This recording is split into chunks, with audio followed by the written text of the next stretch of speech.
प्रमेयों को सीखने के बाद अब हम एक्सरसाइज के प्रश्नों को सीखेंगे, उसको हल करना आप जानेंगे। Exercise 6.4 6.4 question number 1। क्वेश्चन देखते हैं। मान लीजिए त्रिभुज एबीसी समरूप त्रिभुज डीईएफ है और इनके क्षेत्रफल क्रमशः 64 cm स्क्वायर और 121 cm स्क्वायर है। ईएफ का मान दिया हुआ है तो बीसी का मान निकालना है। सबसे पहले तो ये समरूप त्रिभुज दिया हुआ है, समरूप त्रिभुज बना लेते हैं। एक त्रिभुज एबीसी और एक दूसरा त्रिभुज डीईएफ।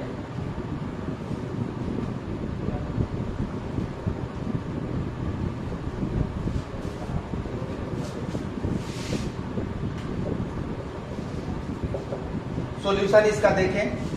ये दिया हुआ है कि त्रिभुज एबीसी समरूप त्रिभुज डीईएफ, तो इसका मतलब हुआ कि ए का संगत डी है, बी का संगत ई है और सी का संगत एफ है, ये कोण के रूप में।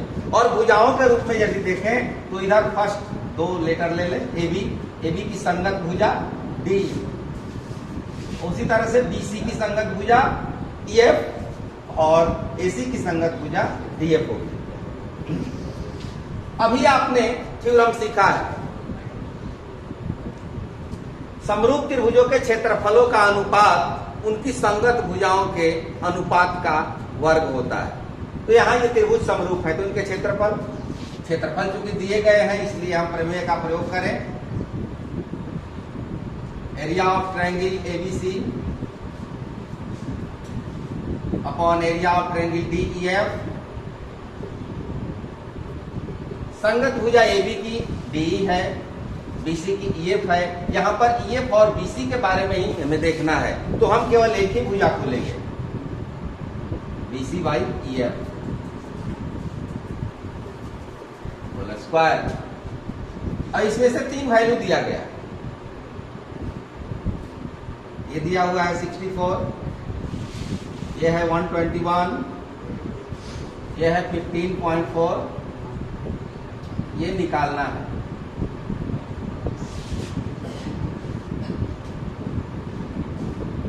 इसको भी हम स्क्वायर के रूप में लिख सकते हैं।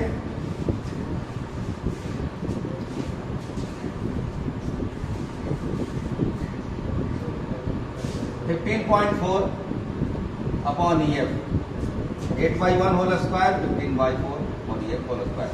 दोनों तरफ का स्क्वायर हटेगा, क्या हो जाएगा 8/11। नहीं, ईएफ का मान दिया हुआ, बीसी फाइंड करना है, सॉरी।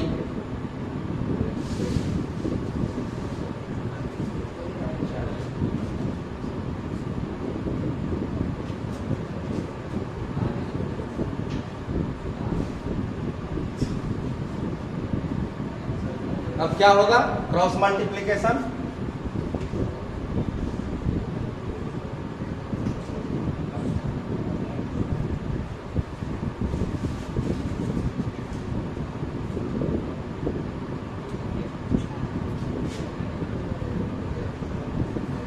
अब सही हो गया।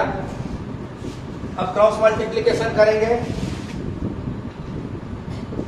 BC is equal to 8 into 15.4।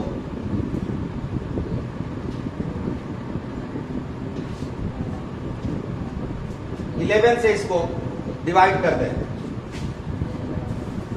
1.5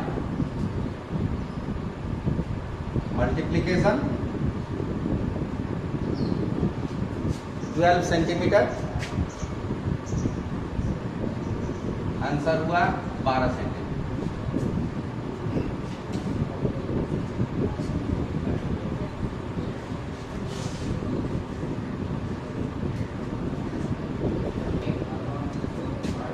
ये 1.4 11 से कटाएंगे 1.4 और इसका जब मल्टीप्लीकेशन करेंगे 14 8 112।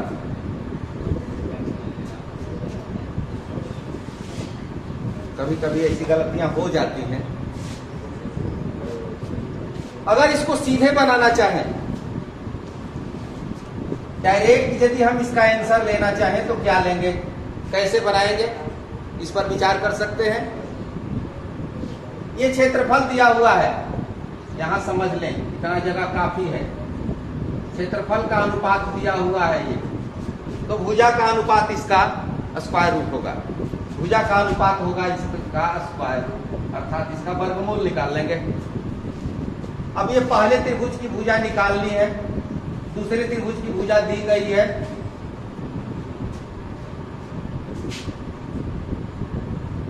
ये इसका अनुपात और इसका अनुपात बराबर होगा, अर्थात इसके बाद ये इक्वेशन मिलेगा।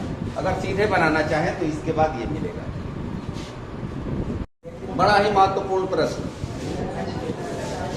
एक समलंब दिया हुआ है जिसमें AB पैरेलल BC है और इसके विकर्ण परस्पर O बिंदु पर कटते हैं, प्रतिच्छेद करते हैं। एक कंडीशन दिया हुआ है कि AB equal to 2 into CD, अर्थात AB की लंबाई CD की डबल है, तो इसका अनुपात ज्ञात करना है। फिगर बनाएंगे, एक समलंब,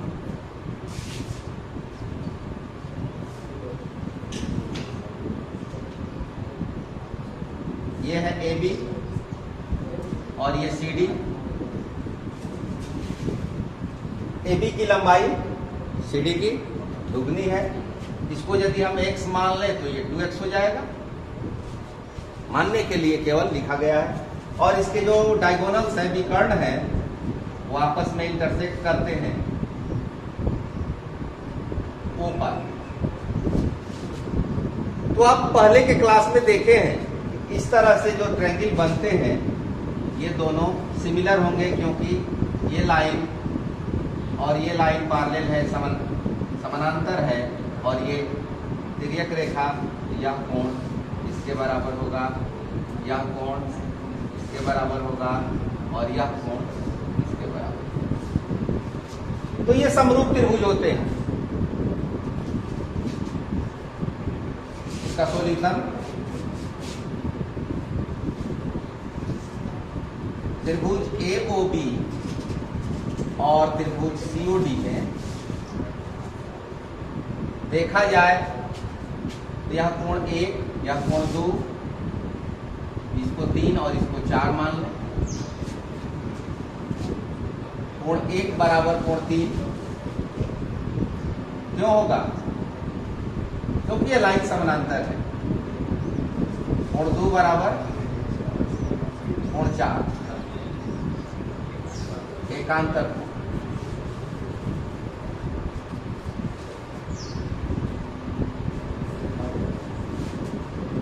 दो कोण मिल गए, तीसरे कोण को चाहे तो आप लिख सकते हैं और नहीं तो छोड़ सकते हैं। अगर चाहे तो लिख सकते हैं कोण AOB इक्वल टू COD, और ये है शीर्षाभिमुख कोण।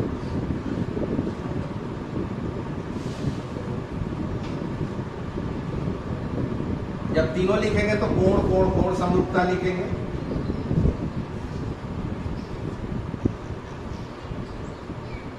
त्रिभुज AOB समरूप त्रिभुज COD, ये त्रिभुज समरूप हुआ।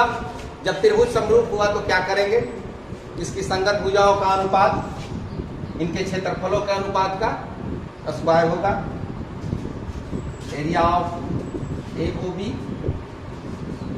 Upon area of triangle COD। और यहां पर हमें कौन संगत भुजा लेनी है, AB और CD के बारे में, AB by CD whole square. ये x तो इसी तरह समझने के लिए लिख दिया था, नहीं भी लिखेंगे काम चलेगा आपका, क्योंकि AB का मान दिया हुआ है 2 into CD, 2 into CD by CD। ये CD CD कैंसिल, 2 बाई 1 अर्थात 4/1। इसलिए एरिया ऑफ त्रिभुज AOB रेशियो एरिया ऑफ त्रिभुज COD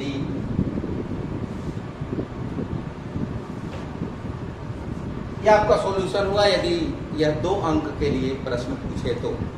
अगर एक अंक के लिए पूछे तो इसको कुछ नहीं करना है, आपको सीधे यहां पर देखना है। यहां पर भुजाओं का अनुपात क्या है, AB/2 CD/1 या AB/CD = 2/1 हो जाएगा यहां से। तो भुजाओं का अनुपात 2/1 है, तो क्षेत्रफल का अनुपात इसका स्क्वायर हो जाएगा, अर्थात 4/1 हो जाएगा। इसलिए यदि एक नंबर के लिए ये प्रश्न पूछे तो आपको इतना बनाने की जरूरत नहीं है, सीधे बस प्रश्न को पढ़िए और आंसर को चुन लीजिए। Dear students, good morning. Exercise 6.4 और हम लोग आज बनाएंगे इसमें क्वेश्चन नंबर 3, क्योंकि 2 तक बन चुका है। ये भी समरूप त्रिभुज से संबंधित प्रश्न, समरूपता लागू होगी, कहीं थेल्स प्रमेय लागू होगा, कहीं उसका कन्वर्स लागू करेंगे, जहां पर जैसी स्थिति होगी वैसे देखेंगे। यहाँ ये जो प्रश्न है ये चित्र भी बुक में दिया हुआ है, प्रश्न को पढ़ लेते हैं। आकृति 6.44 में एक ही आधार BC पर 2 त्रिभुज ABC और DBC बने हुए हैं। यदि AD BC को O पर प्रतिच्छेद करे तो दर्शाइए कि एरिया ऑफ त्रिभुज ABC अपॉन एरिया ऑफ त्रिभुज DBC = AO/DO। यहाँ पर हमने फिगर जो लिया है वो बुक वाला फिगर नहीं लिया है। कारण है, बुक वाला फिगर इस तरह से दिया हुआ है।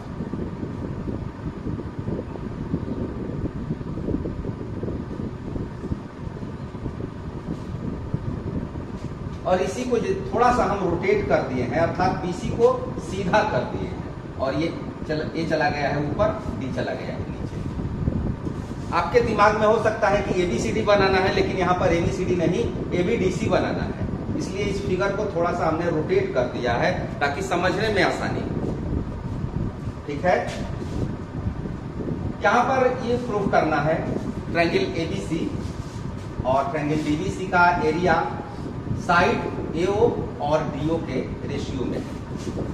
तो इसके लिए कंस्ट्रक्शन की आवश्यकता है। हमने कंस्ट्रक्शन खींचा है, यहाँ पर लंब डाला है परपेंडिकुलर A से BC पर AM और D से BC पर DN लंब डाला है। सॉल्यूशन इसका AM पहले शुरू से लिख लेते हैं, त्रिभुज ABC और त्रिभुज DBC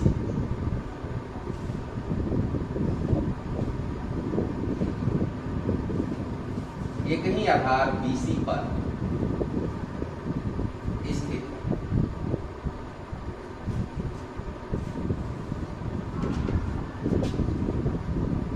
BD BC को, BD नहीं AD BC को O पर काटता या प्रतिच्छेद करता। A से लंब डाला AM परपेंडिकुलर BC और D से भी परपेंडिकुलर DN।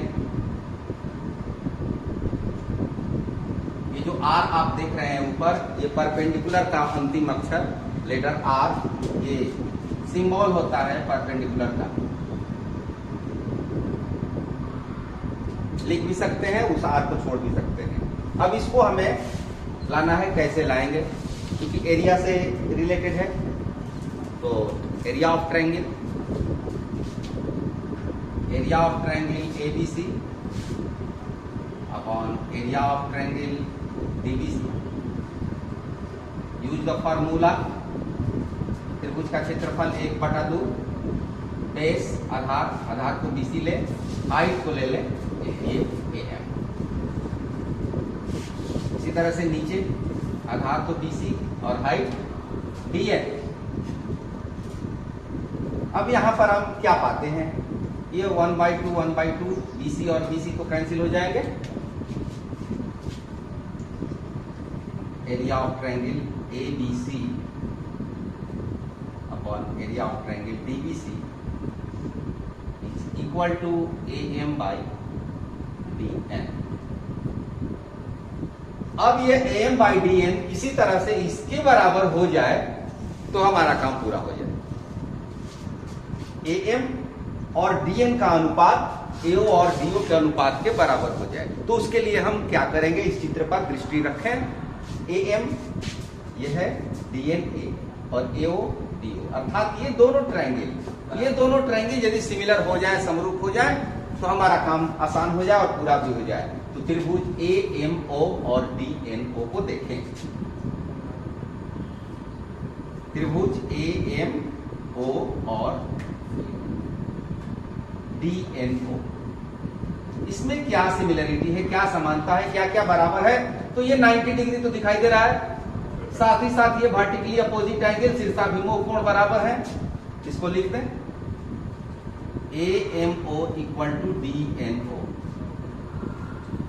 और ये बराबर 90 डिग्री। साथ ही AOM और DON ये शीर्षाभिमुख कोण।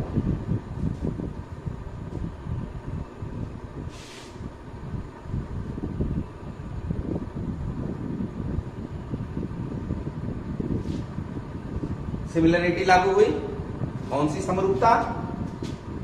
एंगल ए समरूपता।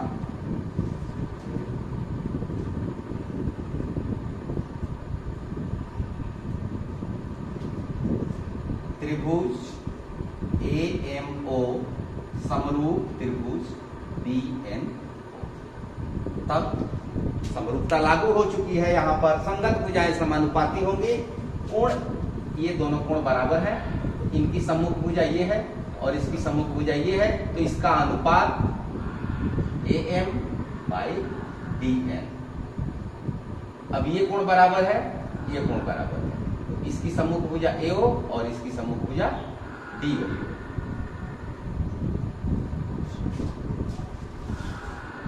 इसको इक्वेशन 2 ले लें। अब इक्वेशन 2 का ये मान यहां पर ला करके रख दें। From 1 and 2 area of triangle ABC, area of triangle TBC is equal to AO/D। इस प्रकार ये क्वेश्चन हल हुआ, प्रमाणित।